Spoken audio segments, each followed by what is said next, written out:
असा चुलीला आर पडल्यावर भाकरी कशा भाजतात बघा या बाई.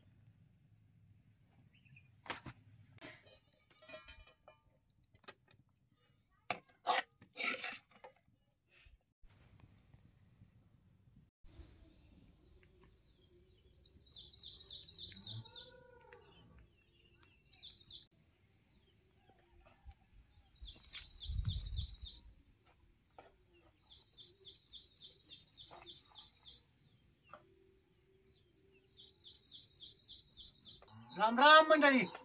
4 दिवस झालं वादळ झाले त्यानं. आमच्याकडे पाऊस पडला नाही बघा. त्याला काही दिवसा बी कळना आणि रातचं बी कळना बघा. आणि येळभर तावतोय 4 वाजल्या की गाडगुड चालू झालीच बघा. आणि कुठं उतरला की नाही बाद बाद बाद पाऊस चालूच होतो या. त्यानं रानात निघ्या जरा घाची नाही त्या. आणि कामं बी जरा कमी चालली ती. आणि वांग्याला बी जरा भार कमी आलाय. काय सांगायचं तुम्हाला, वांगी घेऊन त्यांनी बाजारला गेलत आणि त्याच पायाला लागले बघा. आणि इथे गुडघ्याला जरा गाडीचं हुकच लागले बघा. आणि त्यानं आता गुडघ्याच्या वरल्या बाजूला स्वतः टाक पडल्यात. आमच्या गावचा आठवड्यातनं गुरुवारचा एकच बाजार असतो बघा.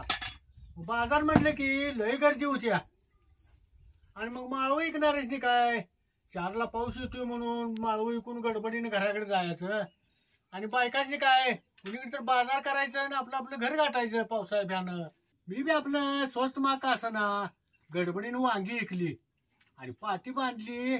आणि नातीच आता जरा गाड्यावर भजी तर घ्यावं म्हटलं.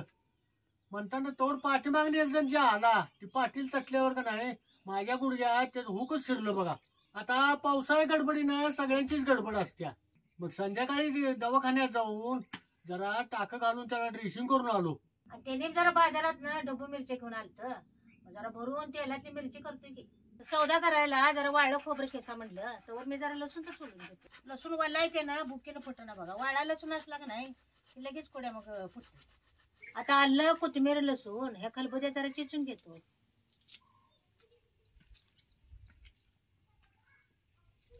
सगळे एकत्र करून असं चिचून घ्यायचं. सगळ्याच एक जीव होतो या.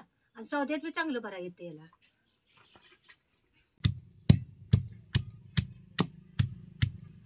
लसणानं कालवणाला चांगला खमंगपणा येते म्हणून जर लसूण बी जास्तच घालायचं घालतात. आता हे सगळं सौदा एकत्र करून आता हे मिरचीत भरून घ्यायचा. आता हे भाजलेल्या शेंगदाण्याच कुटब्या ते खोबऱ्यात घालायचं. आता ही चटणी चेचलेला सौदा बी यातच घालायचा. आता ह्याच्यात 2 चमचे कच्चं तेल बी सोडायचं.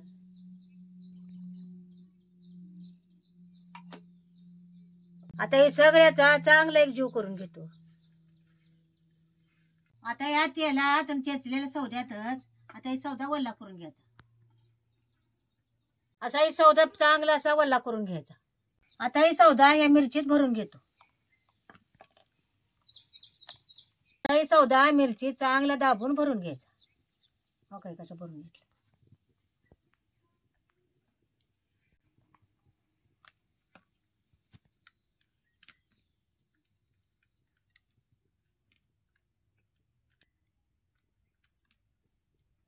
सगळा सौदा मिरचीत भरून घ्यायचा.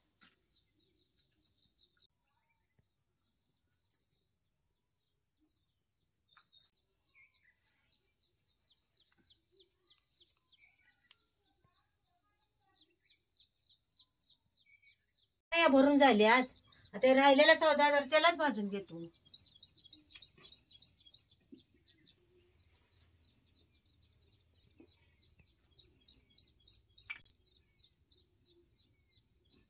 आता तेलाची मिरची करायची म्हटल्यावर जरा तेल जास्तच घालायला लागते. तेल बी चांगलं काढल्याशिवाय ह्यात जिरं मोहरी टाकायची नाही. आता या तेलात 1 चमचाभर मोहरी टाकतो. 1 चमचा जिरं. तर हळद बी टाकायची. तेला जरा भरलेल्या मिरच्या भाजून घ्यायच्या.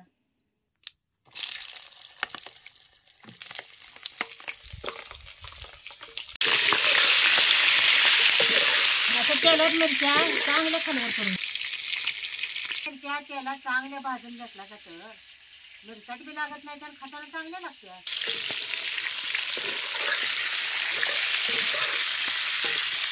मिरच्या भाजून तसं मिरच्याला कसं डाग पडालेत बघा.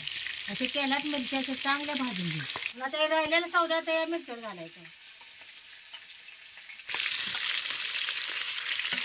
आधी तेलात चौदा भाजून घेतला तर वाळलेलं खोबरं असते तर तेलात मग लगेच करपाय बघते म्हणून मिरच्या भाजल्यावरच आहे की नाही मगच चौदा टाकायचं. आता याला जरा पाण्याचा शितोडा देऊन झाकून जरा जाळ बारीक करून वापरून मिरची आता जरा उगाचच पाण्याचा याच्यावर हप्ता देतात. मिरचीला शिजायला काही लई उशीर लागत नाही. मग तेलात खालवर करतानाच मिरची निम्मी अर्धी शिजली होती आता काही लगेच शिजणार आहे.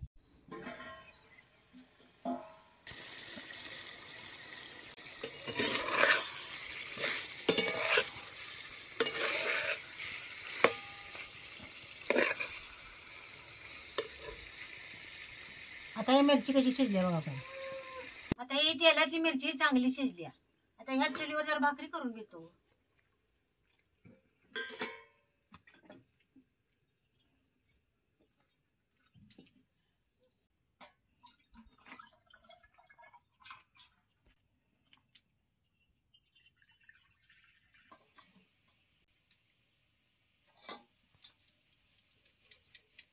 आता या चाळ्याला पिठात उतवणी घालायची. अशी कडक उतवणी घातल्या छोटबी भाकरी चांगल्या होत नाही त्यामुळे.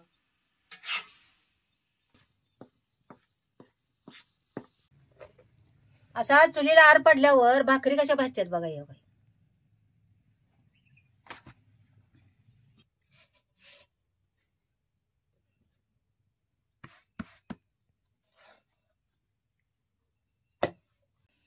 आता गरम गरम भाकरी झाल्या जेवून घ्या की तुम्ही. वाढ घ्या आता.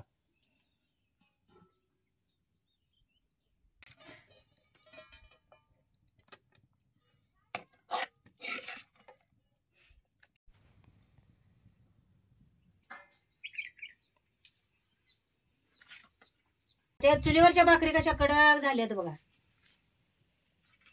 आणि आरावर भाकरी जर भाजला तर कडक बी होत्यात आणि खाताना गुळचट बी लागतात. आता त्यातनी जरा ताज ताक हलवून देतो की आधी जरा ताक हलवून ठेवलं की जरा आंबाट व्हायला बघतो. जेवायच्या चपताला जरा ताक हलवायचं म्हणजे आंबाट होत नाही.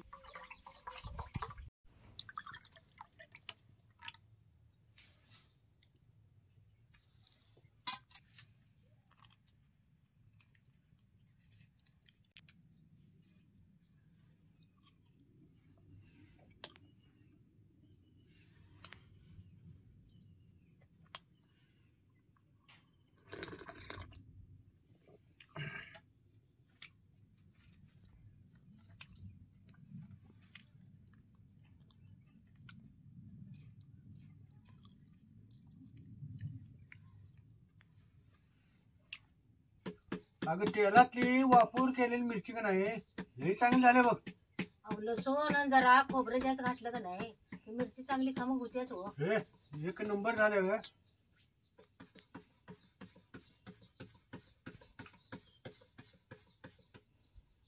भाकरी झाली असते तर तू बी घे की ग. नाही आता आणि 2-3 भाकऱ्या तेवढं करतो की आणि मग जेवतो. बरोबर आवर मग. चुली बी पेटलेली आहे करतो की भाकरी सगळ्या. चांगला पडला की नाही भाकरी मग सरसर आवरते तो.